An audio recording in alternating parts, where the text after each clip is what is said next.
السلام علیکم ویورز، امید ہے آپ سب خیریت سے ہوں گے۔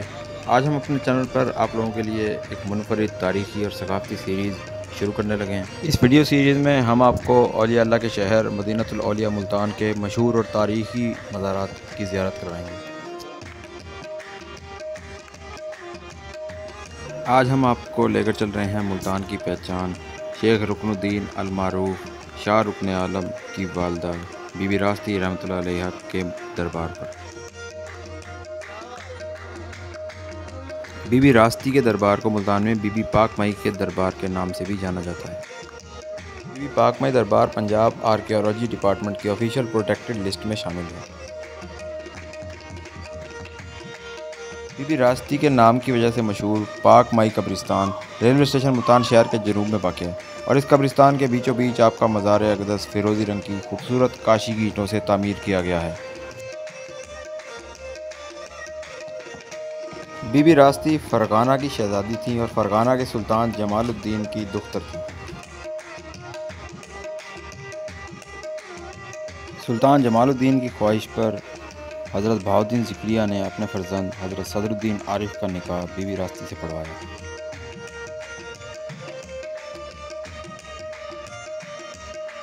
سلطان جمال الدین کا شاہی قافلہ جب بی بی راستی کے نکاح کی غرض سے حضرت بہاؤالدین ذکریہ ملتانی کے ہاں تشریف لایا تو جس جگہ انہوں نے ملتان میں پڑاؤ ڈالا قافلے نے، اسی جگہ آج یہ مزار تعمیر ہے۔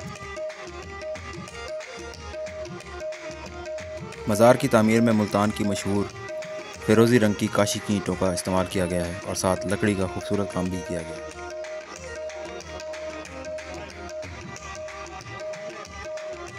مزار کی رینوویشن کا کام وقتاً فوقتاً ہوتا رہا ہے اور ابھی بھی مزار کی کچھ رینوویشن کا کام چل رہا ہے، لیکن مزار کی بیرونی دیوار جو ہے وہ ابھی بھی اپنی اصلی حالت میں محفوظ ہے۔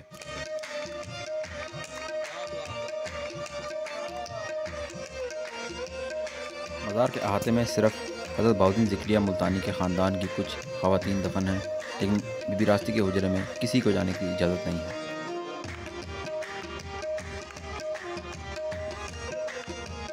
مزار پر ویسے تو تقریباً ہر روز ہی کافی رش ہوتا ہے، لیکن خاص طور پر جمعرات والے دن عقیدت مند خواتین کا کافی ہجوم دیکھنے کو ملتا ہے۔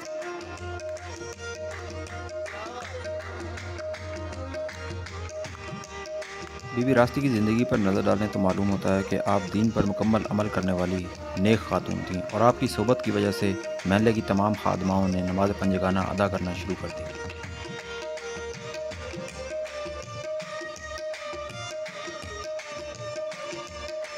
بی بی راستی نے اپنے لخت جگر حضرت رکن الدین المعروف شاہ رکن عالم کی تربیت میں نہایت احتیاط سے کام لیا، اور ہر وقت ان کی کوشش ہوتی تھی کہ ان کو قرآن پاک کی تلاوت کر کے سنائی جائے۔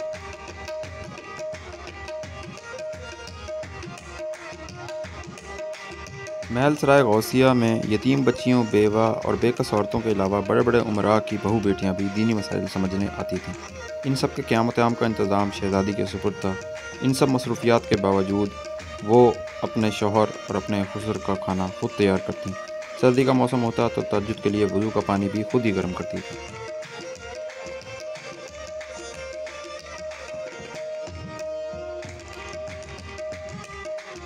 بی بی راستی المعروف بی بی پاک مائی کی بابرکت زندگی مسلمان خواتین کے لیے مشعل راہ ہے۔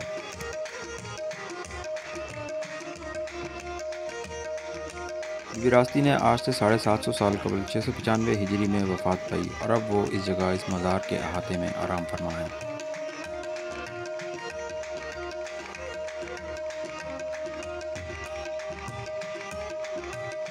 اب ہم آپ کو لیے چلتے ہیں ملتان میں تصوف کے سلسلہ چشتیہ کے سب سے پرانے اور سب سے بڑے بزرگ حضرت حافظ جمال ملتانی کے دربار پر۔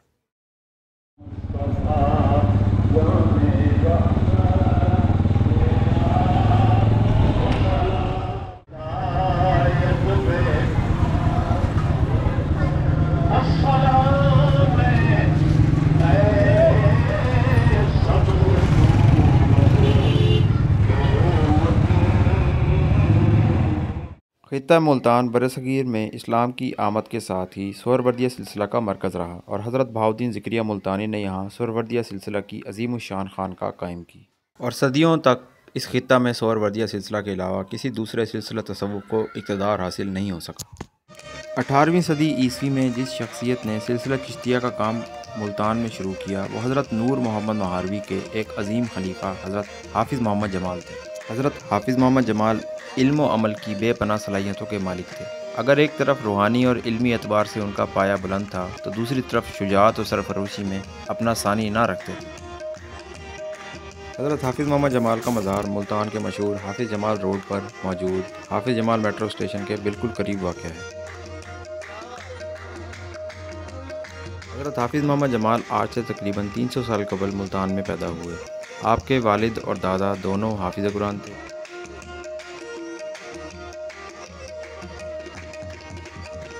حضرت حافظ محمد جمال حافظ قرآن ہونے کے ساتھ ساتھ عالم دین بھی تھے، اور ان کا دین کے علم سے محبت اور دلچسپی کا عالم یہ تھا کہ وہ قرآن کی آیات اور حدیث کے فقرات پڑھ پڑھ کر مریدین کو سناتے اور ان سے ان کا مطلب پوچھتے۔ مریدین کو ان فقرات اور احادیث کا مطلب خود سمجھاتے تھے، اور ان کے علم و فضل کا یہ حال تھا کہ باریک سے باریک اور دقیق سے دقیق مسائل ان سے پوچھے جاتے تھے اور وہ نہایت شافی اور مکمل جواب دیتے تھے۔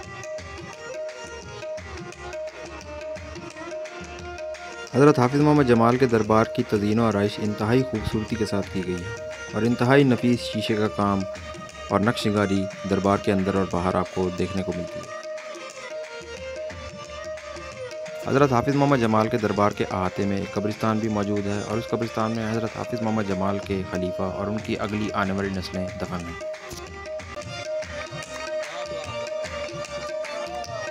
حضرت حافظ محمد جمال کی قبر مبارک کو ایک سنگ مرمر کے خوبصورت چبوترے کے اوپر بنایا گیا ہے، اور آپ دربار کے اندر دیکھ سکتے ہیں کہ دربار کی ساری دیواروں پر خوبصورت نقش نگاری کی گئی ہے اور فارسی کے اشعار اور قرآنی آیات تحریر کی گئی ہیں۔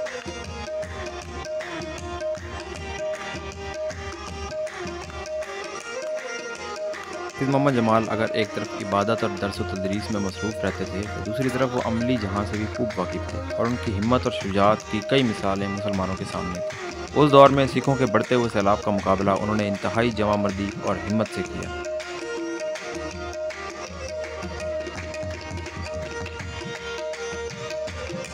حضرت حافظ محمد جمال غیر شرعی رسوم کو ناپسند فرماتے تھے اور حتی الامکان کوشش کرتے تھے کہ سنت رسول صلی اللہ علیہ وسلم کے مطابق ہی زندگی گزاری جائے۔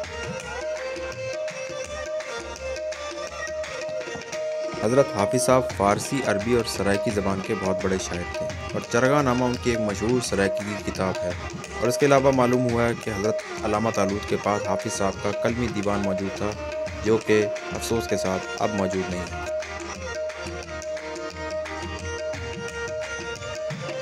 حضرت حافظ محمد جمال نے 2 شادیاں کیں لیکن کوئی اولاد نہ چھوڑی۔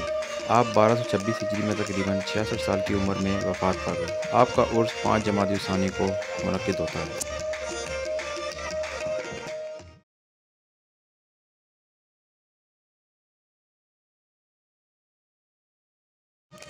اب ہم آپ کو لیے چلتے ہیں ملتان کے ایک اور جلیل القدر بزرگ حضرت حافظ اسماعیل رحمۃ اللہ علیہ کے مزار پر۔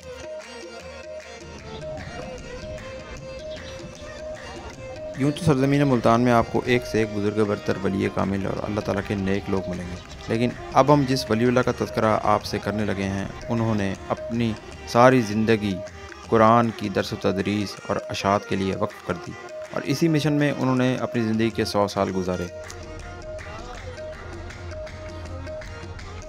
یہ بزرگ ملتان اور دوسرے علاقوں مثلاً افغانستان، عراق، حجاز، شام وغیرہ میں قبلہ اعلیٰ ملتانی کے نام سے مشہور تھے۔ ان کا پورا نام حضرت شیخ محمد اسماعیل تھا، اور ان کا سلسلہ نسب حضرت علی رضی اللہ تعالیٰ عنہ سے ملتا تھا۔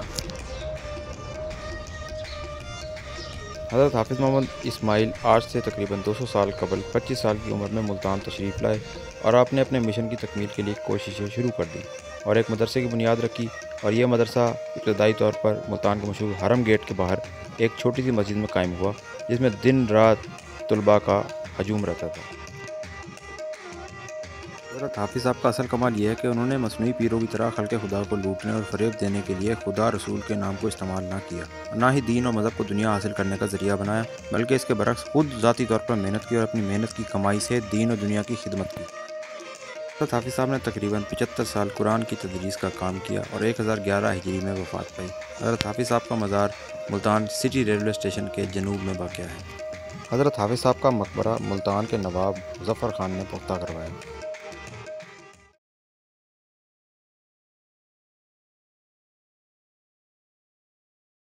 آپ کو اپنے چینل پر آنے والی نئی ثقافتی اور تاریخی سیریز میں سید بہرام شاہ کے دربار کی زیارت کروائیں گے اور ان کے حالات زندگی کے بارے میں مختصر تعارف آپ کے سامنے پیش کریں گے۔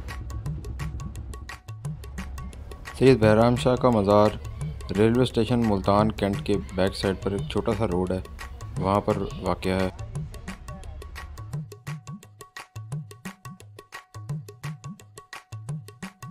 سید بہرام شاہ کا مزار کافی قدیمی مزار ہونے کے باوجود اس کی کنڈیشن کافی بہتر ہے۔ اس کی وجہ یہ ہے کہ یہ ٹائم ٹو ٹائم رینوویشن کا کام اس مزار کا ہوتا رہا ہے، جس کی وجہ سے مزار کی کنڈیشن کافی بہتر ہے۔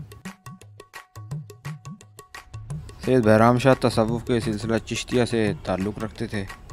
سید بہرام شاہ کے بارے میں کچھ تاریخی کتابوں میں یہ بات لکھی ہوئی آپ کو ملے گی کہ سید بہرام شاہ ایک اللہ تعالیٰ کے ولی اور سنت رسول کے پابند بزرگ تھے، اور آپ کی طبیعت میں درویشی اور صبر اور شکر انتہا درجے پہ تھا۔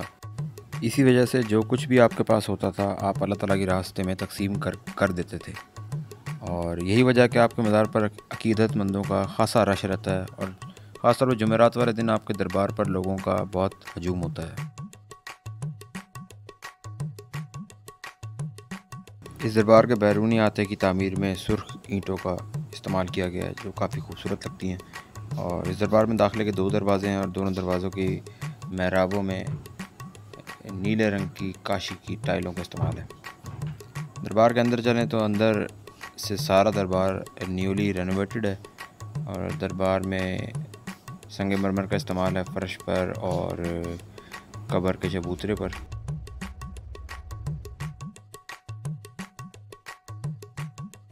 دربار کی چھت اور گنبد پر شیشے کا کافی نفیس کام کیا گیا ہے، اس کے ساتھ ساتھ قرآن پاک کی آیات بھی گنبد کے اندرونی حصے میں تحریر کی گئی ہیں جو دیکھنے میں کافی خوبصورت لگتی ہیں۔